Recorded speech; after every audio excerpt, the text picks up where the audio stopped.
Everybody uses paper money to purchase goods and services on a daily basis, and have for over 200 years. The paper money of our modern world contrasts sharply to that of the 1800s. Before 1870, many banks such as the Royal Bank of Canada and some colonies such as British Columbia, Newfoundland, and the Province of Canada printed their own paper money. The first of these was Montreal Bank in 1817. The reason for this is because at the time, a bill was used as a receipt that could be exchanged back into silver or gold coinage at their respective banks. Some problems were caused by these unstandardized notes, however, as anyone could forge a note claiming that it was from a bank and be long gone before a shopkeep realizes he was scammed. The first notes to be made by the Government of Canada were the Dominion of Canada notes produced between 1870 and 1935. In 1935, the Canadian government introduced under the new Bank of Canada a new standardized banknote that was to be used across the country, signaling an end to the chartered banknotes found before. This 1935 series was far from perfect, using somewhat outdated designs. It included notes in the denominations of 1, 2, 5, 10, 20, 50, 100, 500, and $1,000, as well as a special $25 note.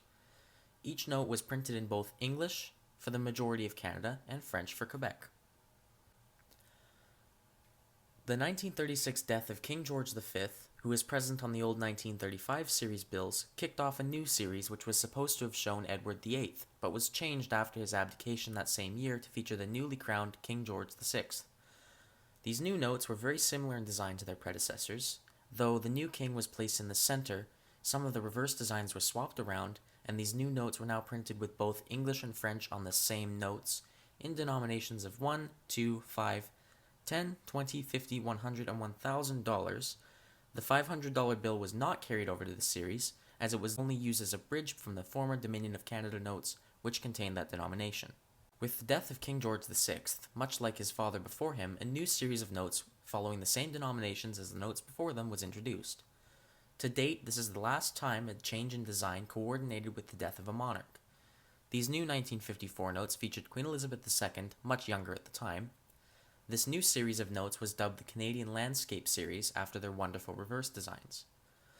A new security feature was added to these notes. A vignette around the Queen was to make counterfeiting a lot harder.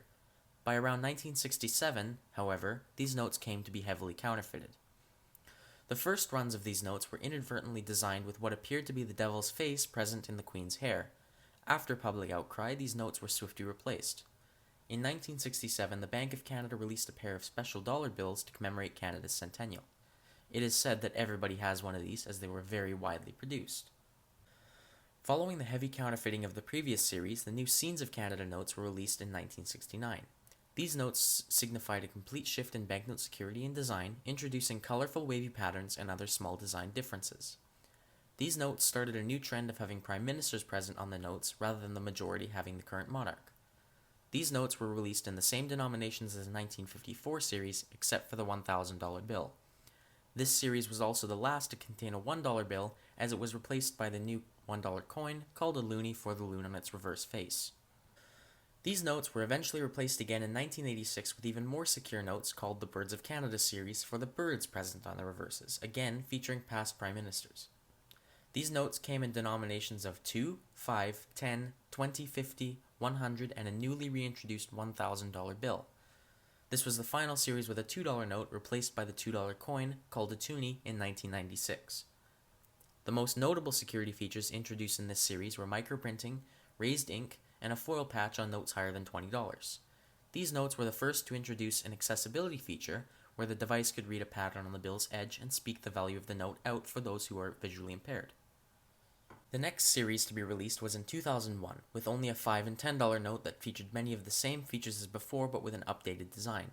These were upgraded in 2004 with the Canadian Journeys series, which were very similar to US notes of the time, featuring an interwoven metallic band, a metallic stripe on the face side, and a newly introduced hologram feature. These notes came in denominations of 5, 10, 20, 50, and $100, as the $1,000 note was officially discontinued after the 1986 series.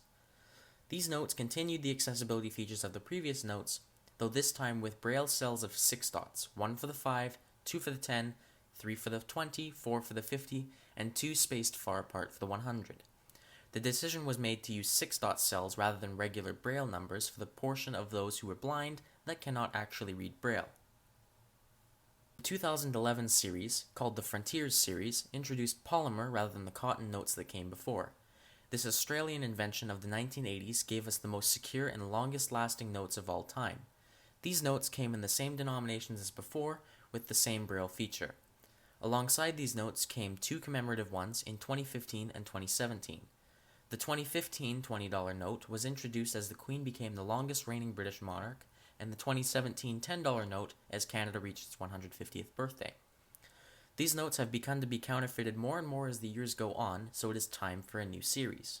For the 8th series of banknotes, yet to be officially named but dubbed the 2018 series, or the Vertical series, is the second generation of polymer notes, containing most of the same security features from before, but with a vertical design. The only note to have been released to date is the $10 bill, featuring Viola Desmond in place of Sir John A. Macdonald. The $5 note of this series is set to be released next, but was delayed due to the COVID-19 pandemic. Each note will contain an important figure in Canadian history. The notes of today contrast sharply with the first notes made in the 1800s, but the question of the future is if we should keep making physical money or convert to digital to progress with the times.